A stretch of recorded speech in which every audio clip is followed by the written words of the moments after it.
Yeah, it's mindset cafe, we all got that mindset. Gotta stay focused, never settle for less. It's all in your head, how you think you manifest. So get ready to rise, cause we about to be the best. Gotta switch it up, gotta break the old habits. Get your mind right, turn your dreams into habits. No negative vibes. What is up, guys? Welcome to another episode of the Mindset Cafe podcast. It's your boy, Devin Gonzalez, and today we got Gonzalo Valdez with us. He is an entrepreneur. He is another highly driven individual that is working on himself as well. So he is on the personal development journey, and he has been on for a few years now.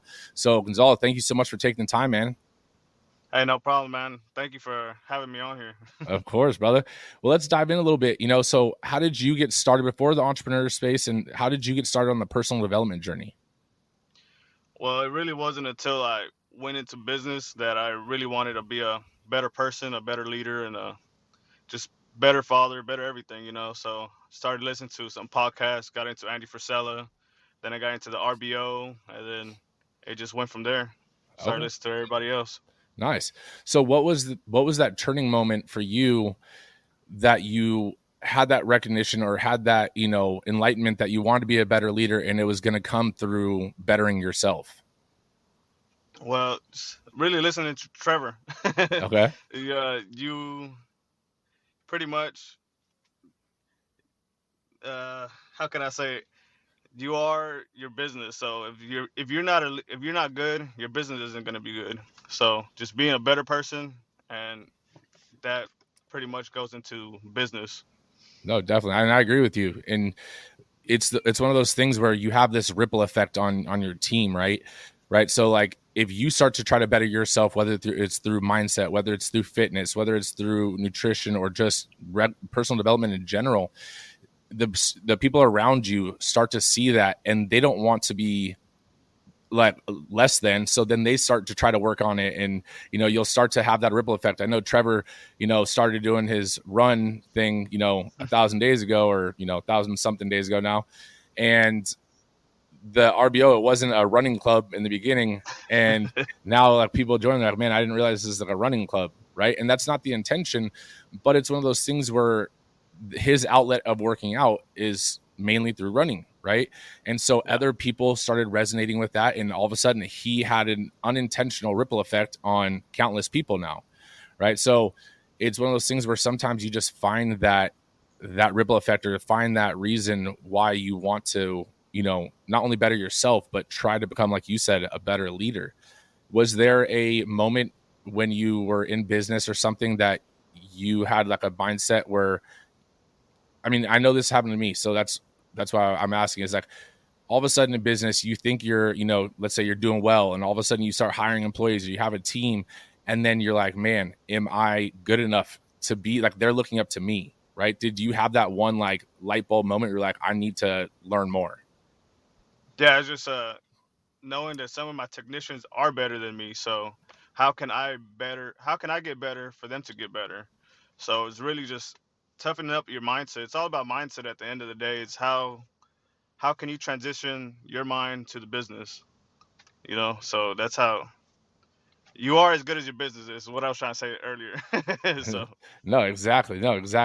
So I mean, I know we had spoken before about this, but so the listeners can hear, what do you do? Like, what is your business? so I do bodywork and paint for car dealerships. So we set up at the car dealership. We make all the used car inventory look presentable and sellable to the customer. That way, whenever they do look at the car, it looks presentable, and they like what they see. And if there's anything they complain about, scratches or the bumper needs to be painted or anything like that, popping dents out, that's what we do. I mean, so I do have to ask how you got started in that, because I mean, even in like the group that we're in and stuff, like you have people that have wrap shops, and they wrap the cars, or let's say they just paint the cars, but you decided to go with a niche that honestly I didn't even know that was a niche, which means that you have a very creative and outside the box thinking mind to decide, like, what, like used car dealerships like want to make cars look presentable, like, and so your business started around that. How did you get into that, or how did that idea come around? Well, I really was presented to my business partner like 8 years ago. So I met him. I had just got out of school called Lincoln Tech, which they teach you how to do body work and paint. Hmm. And after that, went to go work for a collision shop, and I ended up leaving the collision shop. And a friend of mine told me, he was a salesman at the dealership, and he told me my business partner needed somebody to help him out. So I started helping him out, and he was working for another company, but at that time, so I really started with him. He was at a dealership, so we just went from there. He trained me, and he really taught me everything I knew. And from there, we just ended up doing our own thing 4 years ago. So your business partner was working at a dealership, correct? Yes, sir. And then you came straight out of school. So neither of you had necessarily an entrepreneurial background. Did you guys have anyone in your family that was entrepreneurs that you guys had as mentors? Not at all. See, I mean, that's a huge step. I mean, I come from a similar background. My dad was a police officer. My mom was a pharmacy tech, right? So normal, stable jobs. And then I'm like the black sheep of the family that was like, you know what? I can't have a boss. You know what? And Yeah. it didn't start that way. Like yourself and like your business partner, I had an employer and I worked for someone else. What was that first step to realizing that you guys wanted to start your own thing? Like, why did you guys want to start your own thing versus just getting hired by somebody? Well, as any entrepreneur starts because they want more money. They want more money and more time. So that's how it started. We're working for somebody that wasn't really taking care of us. So I ended up leaving, and then I was working out of my garage for a couple months, and then he ended up leaving. So he was like, "Hey, what are we doing? Let's do something together." So we were just working out of my garage for a couple months, and we just put the LLC together. It was literally right before COVID. We started our own business on February 2020. So we've been rocking and rolling ever since. Hey man, we are not too far in our journeys then. My business partner, myself, for the gym and for the franchise, he was doing his own thing, working for a company. I had my personal training business, but even though people that are independent personal trainers like I was, you'll say you're a business owner and an entrepreneur, but at the end of the day, like I didn't have a team and I couldn't really have a team, right? Because personal training, like that's one-on-one with clients. And so COVID hit for us, and I was training my clients still, and I was training out of my garage essentially during COVID. Nice. And then it was my business partner. I was like, yo, what are we doing? Like, I had this idea, pitched him the idea, and I was like, I want you to come on board with me. Let's run it. And then I think it was May or June, we started up in 2021. So not too far off from each other on, the business partner forming and, launching the new business venture. So that's awesome, man. How has it been going since, you launched your business? Because I know there's hurdles, there's ups and downs and employees and all that kind of stuff. How has your journey been thus far? I mean, it's a process. There's ups and downs. This is like a roller coaster. At the end of the day, it's just some months are good, some months are bad, and we just got to take the good with the bad. Okay, So, no, definitely. I mean, how many do you guys have employees yet? Or you guys? Yes. So it's 4 of us, including my business partner. Okay, and how was that hiring your first employee? I mean, it was a little difficult at times, but at the same time, they're 2 of his brothers. So, so we know them and we get to talk to them, and sometimes it's just since they're his brothers, they go back and forth. Sometimes I'm like, hey, remember they're your employees as well, so you can't just always treat them as your brother. So that's the difficult part, but at the same time, we all get along at the end of the day. No, that's definitely interesting. So how does the dynamic, I mean, obviously them being brothers, right, that they probably go back at it, back and forth like you were saying, but how has the dynamic been for you and your business partner?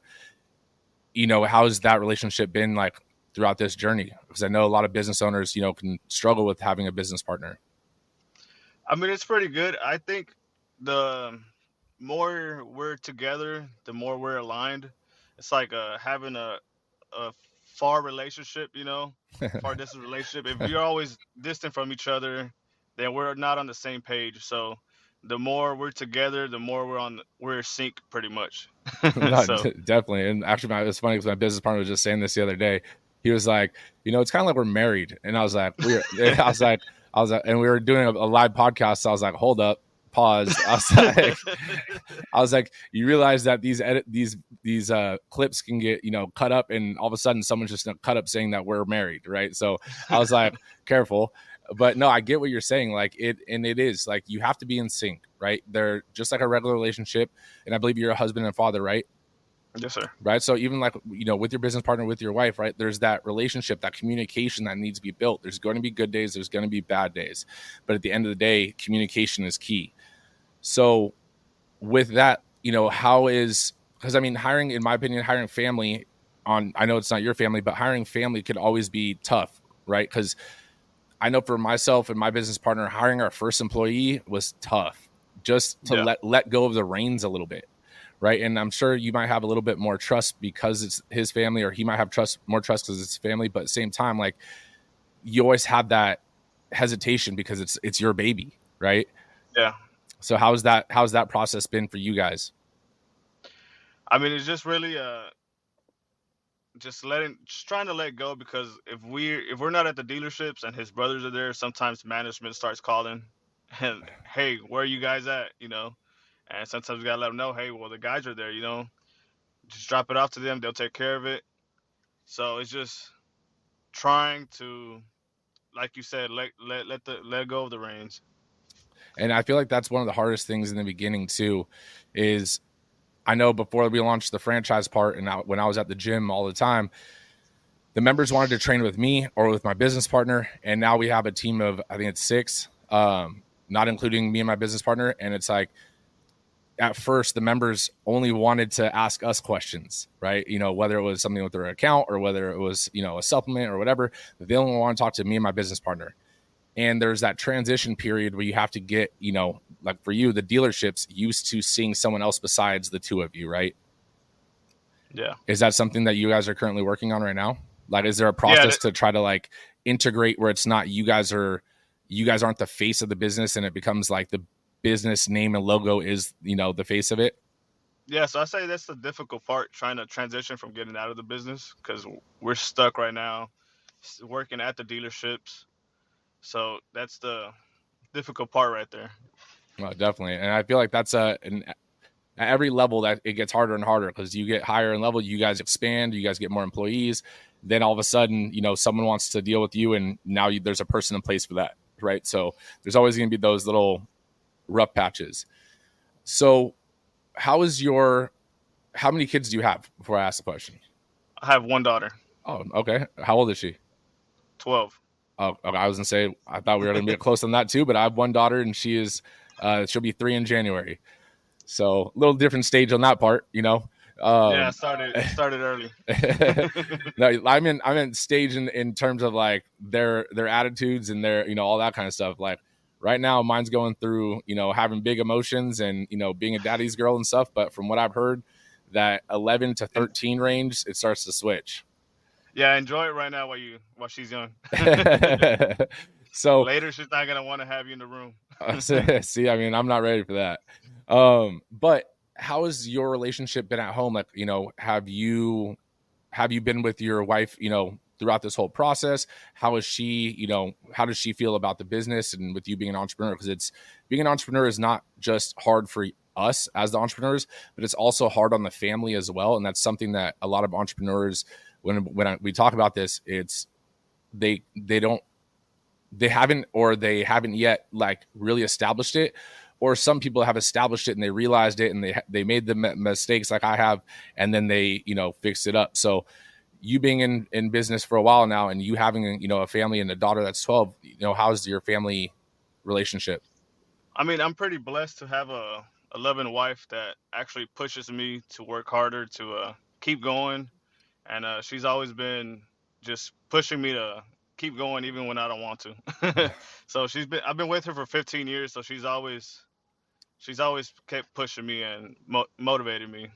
That's awesome. And I mean, I think that's one of the biggest things is you have to find someone that is willing to go through the unspoken battle of entrepreneurship with you, right? They might not know what's going on in the business, the day-to-day, or, every single hurdle, but they know that you're going through it. And so they have your back, whether it's even just an unspoken, just hand on the shoulder, or I remember I was talking to my wife about, you know, wanting to take an easier route of hiring this person to sell more franchises. And she was like, don't. And I was like, what do you mean don't? Like this, like we'll grow way faster. And she was like, you're not going to be happy. She was like, don't do it.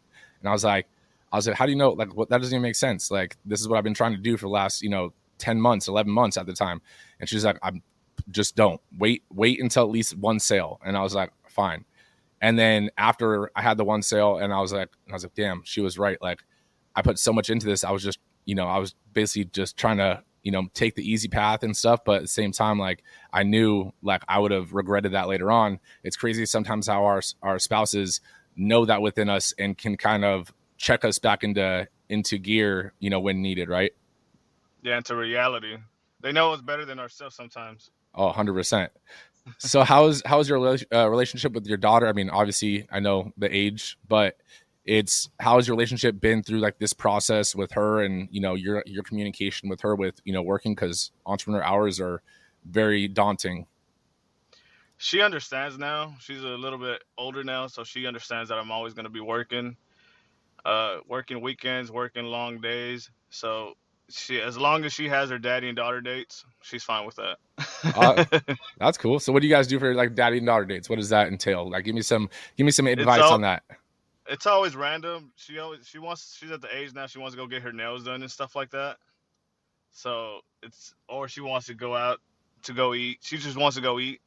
So uh, just little stuff like that. Just spending some time with them, even if it's just taking them to Target, just walking around with them. That's all they want. Is just some quality time.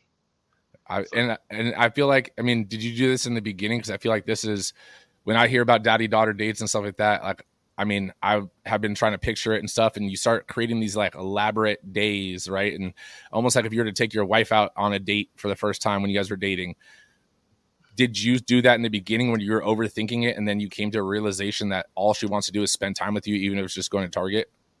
yeah, I was raised by Mexican parents, so I thought, hey, as long as you're feeding them and keeping a roof over their head, that's all they need. But I never understood until my wife actually talked to me. Like, no, they actually want you to spend time with them. They want you to talk to them. They want you to be with them and just listen to them, really, because you can tell them and try to motivate them and give them all these quotes and try to talk to them as much as you can. But at the end of the day, all you need to do is listen. And I feel like that's hard for us sometimes Exactly. as men. You know, Especially us, we're always on a go go go. We need my wife always reminds me to slow down, just be patient. You know, just you're at home now, just relax. So just being patient. is your wife Hispanic as well? Yes. Okay, yes. My wife is Mexican, and, you know, so I get that whole side. I mean, I come from a Hispanic background, but definitely more of the whitewashed background, you know, in Hispanic side. But it's one of those things too where we realize, you know, as men, and even her having to tell me this too, it's not about doing all these things or problem solving all the time. Because I mean, naturally, that's just the way I kind of go into. Like, she presents, even my wife, she'll present a problem, and I just start giving her solutions. You know, you can do this or this, and she's like, I already know what I'm gonna do. I was like, then why'd you tell me? Like, and then this was earlier in our relationship before we were married, and I was like, I don't understand why you gave me the problem then and made it sound like a problem that you didn't know. Why wouldn't you just give me the problem and how you're gonna, like, you know? And so it was this like mind twist on me, and I was like, oh.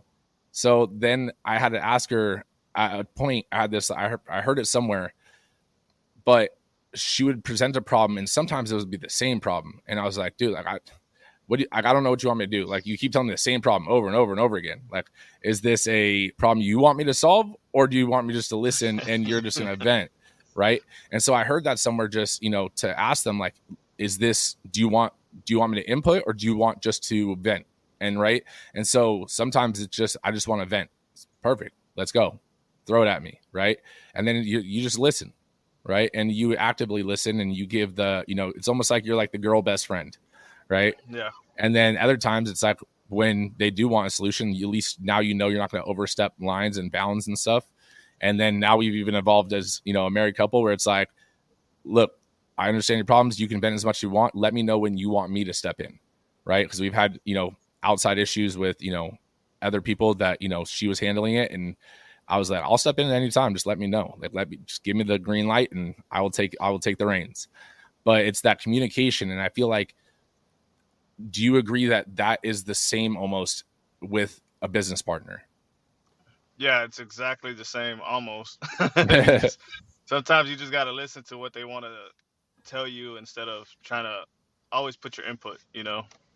Yep. Listen from their perspective and then think about it and then you can tell them your perspective. And then sometimes that's when you can collaborate and meet in the middle. No, definitely. And I feel like that's because, I mean, if you break it down, like a business is essentially like a family, right? Business partner is like a spouse, and employees are like kids. And so it goes the same way. And I feel like the hard part can be with business partners is if both people are A-type people, right? Alpha personalities, which is great. But if there's not a common ground, or if you guys both have the same, you know, strengths, there could be a lot of headbutting. How have you and your business partner been able to, you know, delegate who does what work and, you know, where and all those kind of things? Well, for us, is we have different dealerships. We're pretty much, you take care of these dealerships and I'll take care of these dealerships. You could be the face of these and you could be the face of those.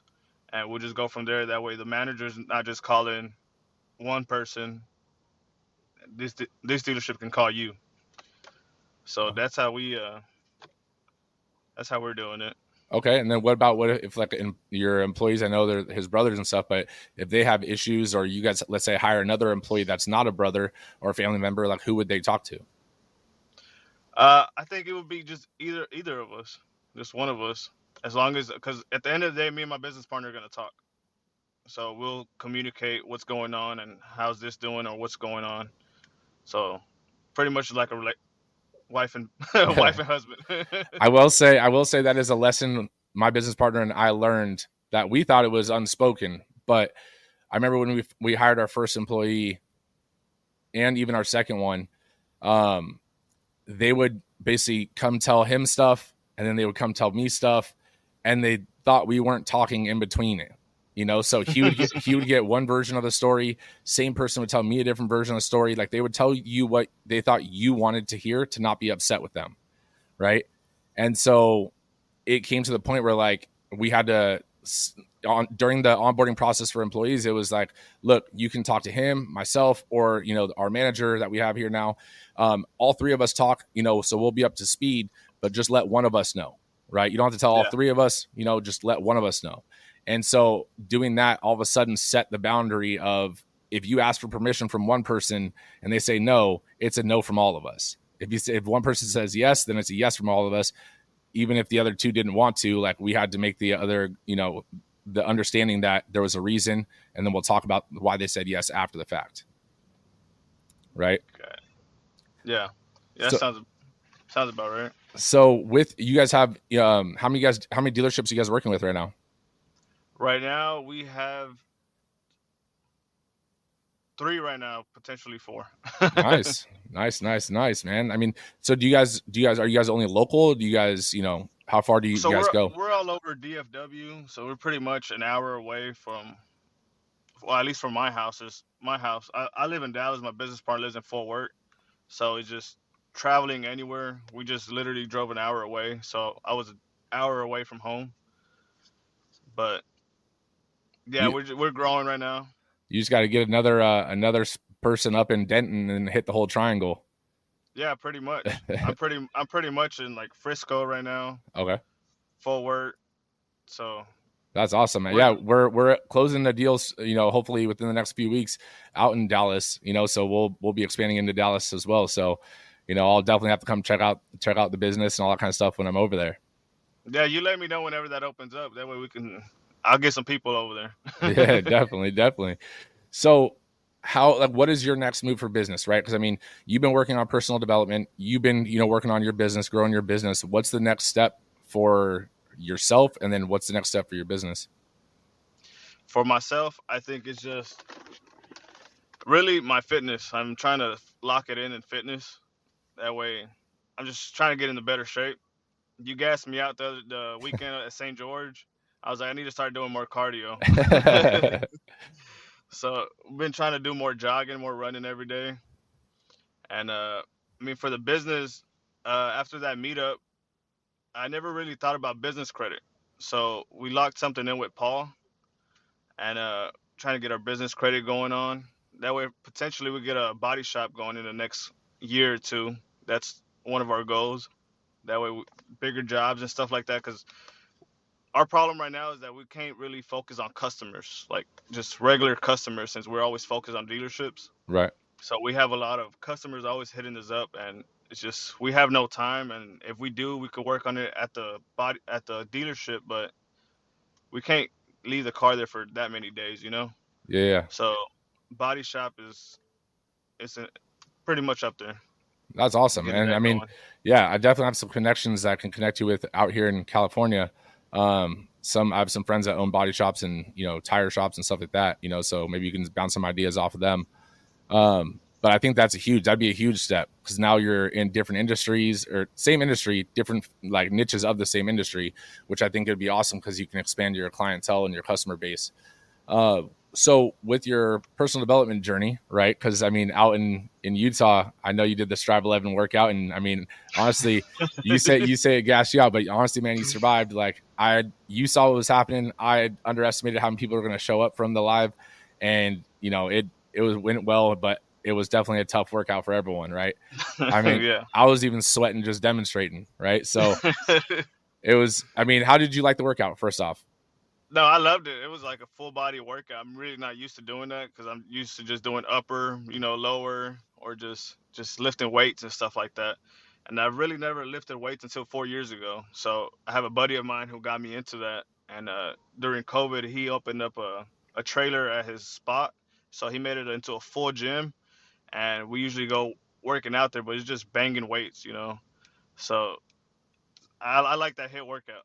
That's awesome. I appreciate it. So what's with that personal development journey of yourself, like you're working on your fitness, right? You're working on nutrition, all that kind of stuff like that. But what are you doing continuously to like improve yourself as a leader, as working on your mindset? What are you doing on a daily or on a weekly basis? Reading has helped me a lot. Just trying to at least do 10 pages a day. That's I've really never been a book person until 4 years ago. So now I got a whole bookshelf of books that I haven't read and I have read, so I'm going through it. It's just trying to read at least 10 pages a day. Drink my water every day, drink a gallon at least. So it's just little things have changed a lot. So I do have to say this with that. I mean, that's awesome. And while 10 pages doesn't seem like a lot, there are days that depending on what time you read, I remember how to switch my readings from like nighttime, because I'd forget to do it and try to do it at night. And I'd be sitting on page 9, like just dozing off, like, just fighting it. And I was like, dude, this is ridiculous, but I switched it to the mornings, and it was like almost like a little mental warm up for my brain. But I've never been a big reader too, right? Like I've done audiobooks and all those kind of things. What do you think that the hype is real when people say, that you should be reading? Yes, just because you can get little nuggets from just one book, and it could change a lot of stuff in your life. Just little nuggets I would have never thought about, even if it's just anything really, like just real estate. Like I love I read Rich Dad Poor Dad every year at least. It's just one of those books. I want to get into real estate more later, but just having those good nuggets will change your life. I say. No, that's honestly, when I tell people, like I tell them I'll read a book for the one takeaway. It could be in chapter 1, and then there could not be any other nugget that I necessarily extract the first time reading it, but that one little nugget of knowledge can have a ripple effect of growth for me personally, for financially, for the business, leadership, whatever. But that is what the value is, right? It's that one thing that you can take away. Sometimes there's a number of things, but even if you can just get one lesson that you didn't learn or that you got better on from a book, it's it only improves you that much better. You mentioned Rich Dad Poor Dad. Have you read his other 2 books? I think it's the Cash Flow Quadrant, and I want to say it's like Guide to Investing or something like that. No, I actually have it in my bookshelf. I haven't read it yet. Okay. Yeah. So I read all three of those, and honestly, the other two are just as good as the first. So I do recommend, diving in on those. Nice. So before we start wrapping things up, I do got to ask a question. If you heard some episodes before, you probably assume we're going to go on this. I don't like to tell people ahead of time that this question's going to come up because I want the honest, genuine answer. And it doesn't need to be profound. Usually the simple answers are the most profound answers anyways, but it is your legacy wall, right? On this legacy wall, you get to leave one message, right? Everything else that you've built, you've established is hypothetically erased, but you have the legacy wall of Gonzalo Valdez. And on this legacy wall, what would that one message be for up and coming entrepreneurs, up and coming men, whatever you want it to be? I would say never give up. It's just those words right there have helped me keep going. And I know a lot of people who have started businesses and just gave up and started something else. But if maybe they would have never gave up, it could have turned it into something. So it's just keep on digging, never give up. Just keep grinding, man. It's just even though you don't want to, even though it might hurt, blood, sweat, tears, everything, it's gonna be worth it at the end of the day. No, I agree with you. And that's so awesome. That's actually even the motto of our gym, right? That's the slogan of Strive 11 Fitness. You don't know how close you are to the goal that you desire. But if you give up, you could have been an inch away. You could have been a day away, right? And you don't know because now you're starting the next thing and now you're a mile away, right? And then you have to keep digging. And then all of a sudden it gets frustrating. You give up again. And you could have been, again, a day away or an inch away. You never know. So I think that is awesome. And it is so true, even though it's such a simple saying. It's one of those things where you can't fail if you don't give up. Yeah, I mean, there's a lot of sayings, but those words right there, it keeps me going. 100%. Well, where can people connect with you, man? You can hit me up on Instagram with Zalo the Painter, which is ZaloThePainter. Zalo the Painter. Awesome. So I'll definitely put that in the show notes, guys. If you guys are listening to this episode, make sure that you guys, leave a review and give us that 5-star rating. It does help us out. And make sure you guys, connect with Gonzalo. And thank you guys so much for listening. And Gonzalo, thank you so much for taking the time. And, I know business is always busy. And I know right before this, you were on a meeting. Hopefully that deal locks in. But thank you for taking the time and hopping on today. Well, thank you very much, Devin, for having me. Negative vibes, only positive thoughts. Just in the game of life, mindset causes shots. Got my mind on the prize, I can't be distracted. I stay on my grind, no time to